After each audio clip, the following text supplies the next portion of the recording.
Again, Glitch Reaper here. I'm back with more of my review for Minecraft 1.13, which is the update Aquatic. I wanted to spend some time to show some of the things that were mainly either based in creative or additional, uh, block-related things that weren't occurring in the past or had been shifted. Kind of like before whenever I showed that you no longer need to have an area underneath it to place a pumpkin. Well, you can now do that also with any kind of fence gate. But you could always do that with fences, but fence gates, oddly enough, needed something solid beneath them before. At least that's what I've heard. I've never actually had a problem with that myself. But I guess that's just because I usually place them along the ground or along something else anyhow, just because it kind of smooths over that way. So I guess I just never really had a moment to notice that. I think you noticed some of the songs before, so I can put that out temporarily. But again, there are some new songs that you may hear during the update Aquatic, well, this isn't about that part precisely. Now, another new thing that's a changeover that is different from the way things were before, but also involves blocks, is that beacons now have some sound effects. Also, you might notice the colors of the text for different things. There's now different colors for different things based kind of what they judge to be the rarity of it. So, for example, if I were to go over enchanted golden apples and golden apples, you'll notice there's a difference between the two. Well, that's been there for a while, but they're just kind of doing it a bit more so with more rare things. Like now enchanted books are yellow in their text because their rarity is a bit different. Anything that's just common is white. So you kind of get the idea that they've done some things with regard to that. Although you'd think for lingering potions, because of Dragon's Breath, they'd make that seem a little more rare. Well, the Dragon's Breath itself is a little more uncommon, so they have that there. But for some odd reason, they don't seem to follow up with the lingering potions because they require that, etc. But anyhow, so there have been changes. As I was going to show with the beacon, it has new sound effects. So it has this cool activation sound and kind of a residual effect. So let me fly over to my other beacon and see if it's just constant afterwards, because I know placing it kind of celebrates the fact that you have placed a beacon. Let me get close to this older placed one here.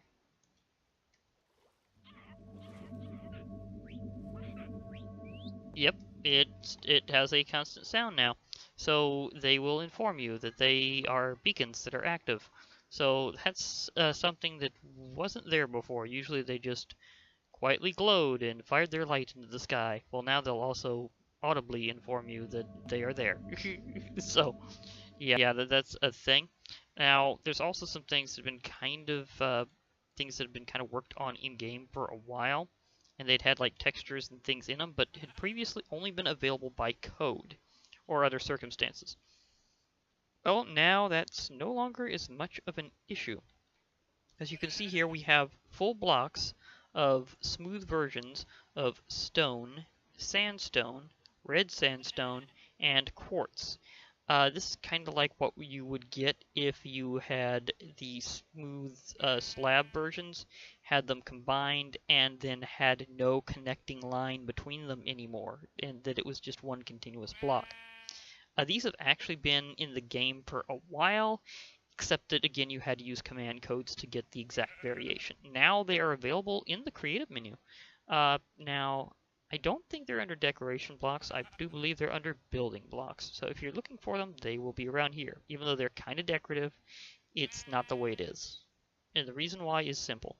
Because this is meant for like whole creative builds. It's not really meant to be something that you'll be finding in survival at this time. However, that has changed more than once. I mean, it used to be that you could only find some of the stone brick variations in the creative menu. So, times have changed. And so is your selection of blocks. So builders, if you'd like to have something with these particularly smoothed over textures, this would be your time. And might I add, this one really is easy to just look like a white block, because you can barely see any texture difference. I mean, you gotta be close to look at it. With these, it's I mean, you can tell with the smooth sandstone variant, but when it comes to smooth red sandstone, it looks pretty orangish or reddish orange pretty easily. I mean, again, you have to be up close to notice that there's anything other than that. So, yeah. Hi, sheep. Apparently you're trying to pop in here. But we also have something that ironically you could get in survival easier than you could in creative. Namely, you could get it in survival, but you could not in creative. And that is the variations of, this is a very insistent sheep. Anyhow, these are the variations of the standard huge mushroom blocks. Now they have changed the textures of these over the years as well, making it where now the blocks, whenever they're placed, have these particular textures all the way through rather than having something different depending on how you faced it. Well, at least that's true for brown here, and for the stem. So so brown mushroom block, mushroom stem. Well, I have them in here. So brown mushroom block, red mushroom block, and mushroom stem. Now the red one does have a little bit of the underside where you can see kind of where the spores would be. And this sheep is thoroughly trying to just be a sheep. I mean, seriously. But yeah, basically said, whenever you get these in creative now, it's a lot easier if you want to do an actual mushroom build. Normally you'd have to go into survival with a silk touch axe to be able to get these from huge mushrooms. Like you'd have to either grow the mushroom or have a source and then pick them off. Now, of course, once you have anything in your creative menu or creative inventory, you can always duplicate it. So you don't. All you had to do is get one first, and then you could just feed off that. And whoops, forgot about the replacement issue for a second there. But anyhow, basically, once you got it, you got it. So it's weird that you could only get these in survival before. So it's kind of a little funny to think about. Another thing that is a bit of a special creative treat for you is this debug stick. But it's not really creative. You have to get it with a code. Specifically, you have to give yourself just a moment. Ahem.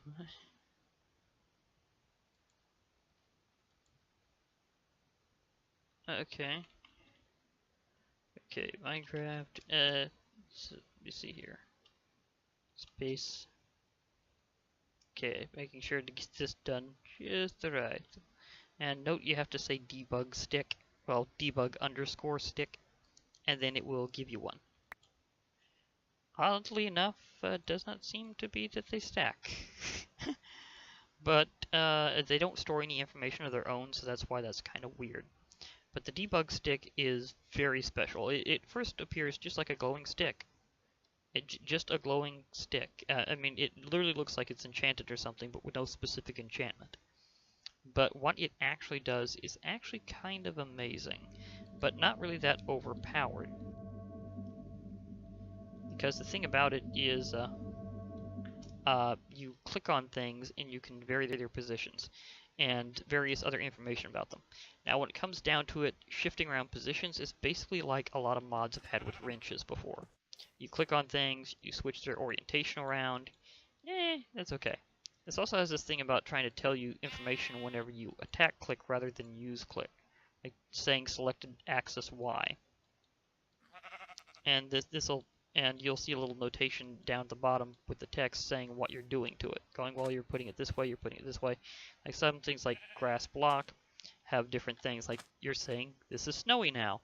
So you can change properties by clicking on stuff. That's not exactly a wrench thing in mods. Like I'm basically making snowy variants of grass block out of nowhere, which is kind of funny. And because it's also based on biome as to how it looks even then, it doesn't look the same in this biome, because it's not cold enough for it to look right. So, yeah, well, you know what I mean. It's not the right biome. It's not a snowy biome, so it doesn't have quite the right texture, even though it has snowy toggled on. So, it's kind of a weird thing to do. There's some other things you can do, like you can actually set the age of various blocks that have an age, which is mainly like crops and plants. This one, I'm just clicking through, and it's clicking through the different ages, which, as you can see, is going up, up, up,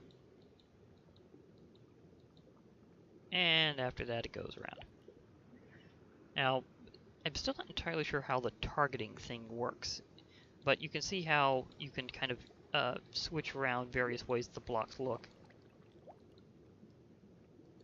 as well as saying what it's doing. Like, for example, it's saying, well, this has no properties. I just attack clicked, and it says it has no properties, although in that case, both will say the same thing, it has no properties. This will say that I have it selected on the axis of Y, so attack click and it'll tell you it's on Y. Do the flip around thing, so basically same story as before. Now, let's see what I can do with the cauldron. I can fill it and unfill it with this thing. Interesting, you can get an exact level, which is good for if you're doing map making, I guess. Now, when it comes to, I mean, it's pretty easy to see with like a block like this that doesn't have many things that you can do with it other than reorientate. But when it comes to tile entity type blocks like chests and shulker boxes, things get a little more interesting, especially with shulker boxes, because normally if you open it, you have stuff inside. Tack click will tell you which way it's facing, like this one's facing up. Well, how do you work with it with the debug stick? If you want to reorientate it completely, like, oh, say, turning it upside down, hold sneak while doing use click, which is usually right click, and then you'll be able to reorientate the block. So if you're doing a special kind of build, like for example, let's say you want this spiral look on the top, do that a few times, and eventually it will be facing this way. Remember, shulker boxes do not have to be anchored on something to after they've been placed. So you could do this normally without using a debug stick. It just makes it even easier to build with. Now, some other things you can do is you can actually make things, and this is very interesting, when it comes to redstone-related objects, you can actually turn them constantly on or off. Like right now I'm saying powered with these, just by clicking them. It's saying powered is set to true. So, quick reminder, and now I'm turning them back off, and this is without actually stepping on them or having an item on these plates. So yeah, and with slabs the effect is dramatic in a different way, because you may note that they have a orientation related to how they're placed, whether they're upper or lower. But it can also go to double slab and cycle back and forth. So I can beware whenever doing slabs like I just did, because you can click through the gap to another slab. So yeah, that's totally a thing. Let's do something just for the fun of it here. Note that this relates only to blocks. It does not relate to creatures. Yeah, I just wanted to mess with the coral reef a bit. I give it a little bit. Oh, that's funny. It's not even technically settled on the block. Yeah, that's hilarious. Now, let's see here. You can also use this to basically set the number of how many sea pickles you have. Yeah, that's a thing. That's gonna more on sea pickles later whenever I go over the totally new stuff. I mean, technically, this may be kind of new, but it's code only, and it's basically a magic stick. I mean, it really is a magic stick. That's basically what we got here. No properties for the grass.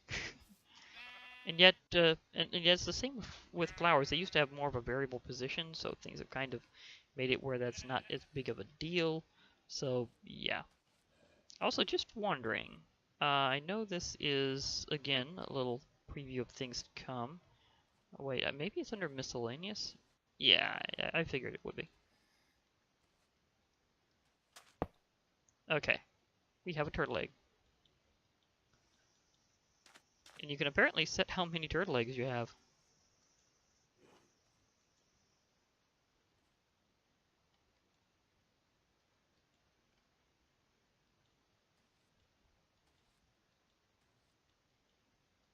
So yeah, you can actually change the states of any block. So anything that has any kind of relevant information, like how many or what stage is in or anything like that, you can manipulate with the debug stick. I know I've seen people reorientate blocks with it before, but the fact that you can change all sorts of other states is something I haven't seen them show as much, and am definitely wanting to make sure that people know. Uh, like, like this, I'm not even sure what this is fully referring to here. Distance? How do you have distance with a leaf? Oh, I get it now. Never mind. What it's really doing is it's changing what distance it's considering itself from the wood. So therefore, whether or not it would have to decay. That's interesting that leaves do that. For a while I thought it was referring to a transparency state, but I didn't think it varied. Then I remembered, oh yeah, distance from wood is one of their key information types. And now that they're moving away from metadata to a different kind of attached data, which is just data tags, it's kind of something you might note, is think of whatever it could be tagged with, and it'll figure something out. Now, you know, I might want to switch over and see if I can do something with, well, I had a banner. Do I want to do a different banner? Or just figure out what all it can do with banners? Yeah, I think I'm just going to see what all it can do with banners.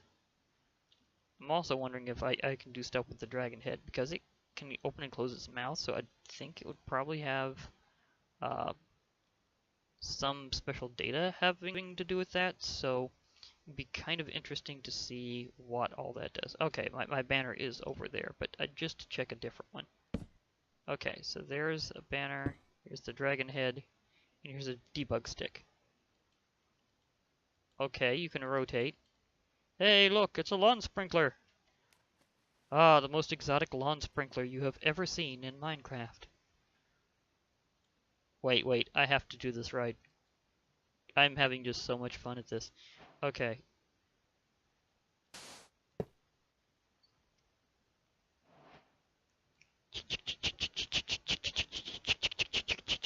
Oh, come on, somebody, please have, like, a particle effect for this. This is just right. Oh, that's all I need.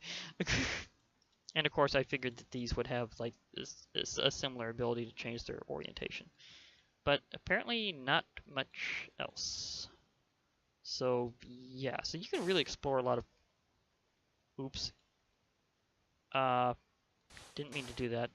You can really explore a lot of block properties with this.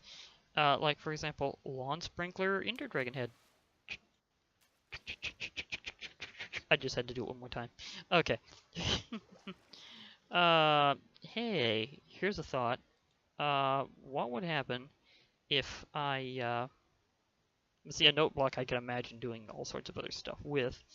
And of course, they have like redstone states. Like, with that, it has to be set normally with relationship to a certain note. Although, I could try it that way. And let's say decorations. So I'm going to try a jukebox, because these are very musical blocks.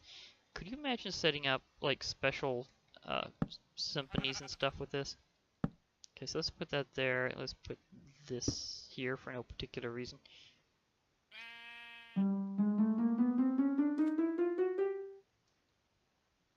Okay, so you can set the instrument. That's interesting. Okay, so you sneak click to do it in this case. And it'll tell you, like, what instrument you have. Okay, and whether it's like, if you do different types of information, it'll tell you different parts of it. Okay, it also cycles whenever you hold sneak and attack click as to saying what kind of data is attached if it has more than one kind of data. That's interesting to know.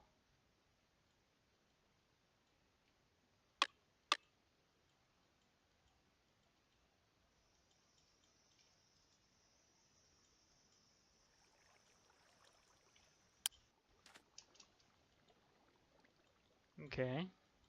Okay, it might be a little more tricky with these because of the whole setting of, Okay.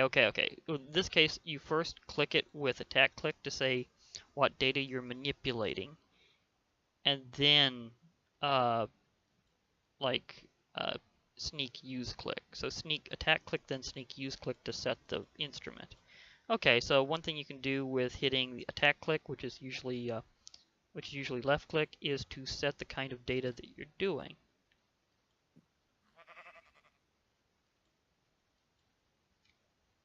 So that's interesting.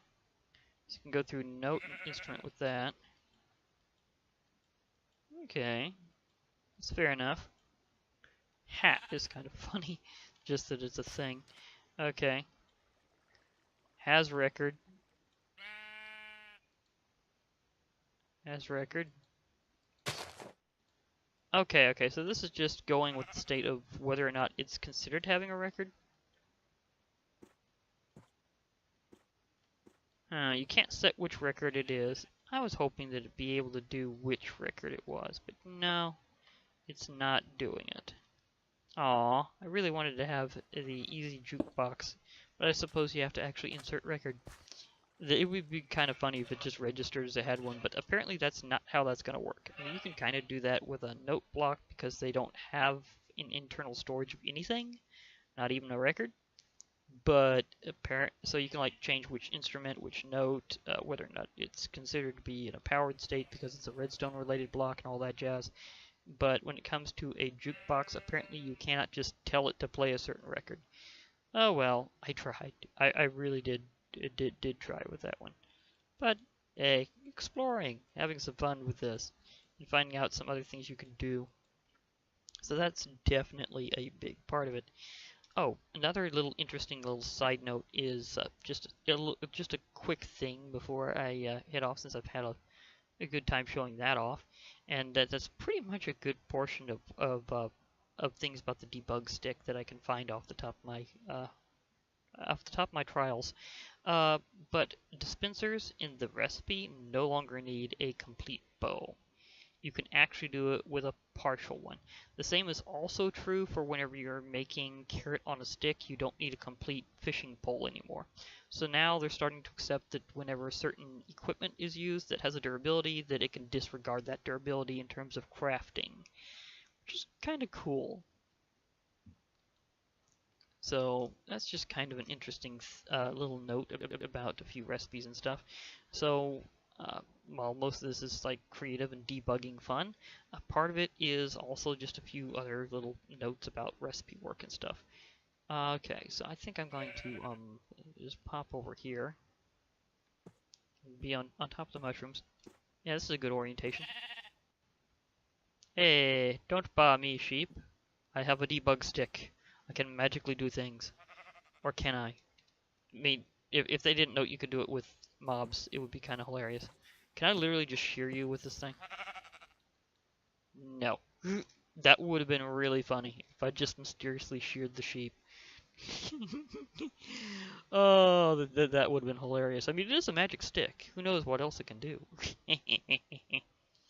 Okay, anyhow. This has been Glitch Reaper. I'll be logging off for now. Hope to hear from y'all later. But goodbye for now, everybody. And remember, there will be more Update Aquatic incoming. So, thank you.